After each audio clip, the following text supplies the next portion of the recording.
एक बार महाकवि कालिदास कहीं जा रहे थे। रास्ते में प्यास लगी। वहाँ एक पनियारिन पानी भर रही थी। कालिदास बोले, माते पानी पिला दीजिए, बड़ा पुण्य होगा। पनियारिन बोली, बेटा मैं तुम्हें जानती नहीं, अपना परिचय दो, मैं पानी पिला दूंगी। कालिदास ने कहा, मैं मेहमान हूँ, कृपया पानी पिला दें।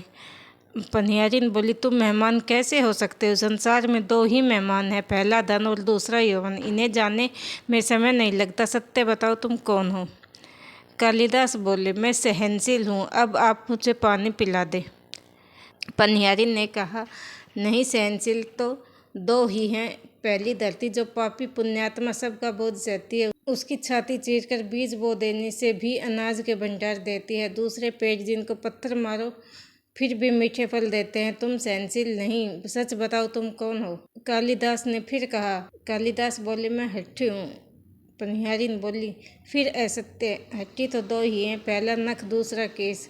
कितना भी काटो बार बार निकल आते हैं। सत्य कहें कि आप कौन हैं? कालिदास अपमानित और पराजित हो चुके थे। कालिदास ने कहा, मैं तो मूर्ख ही हूँ।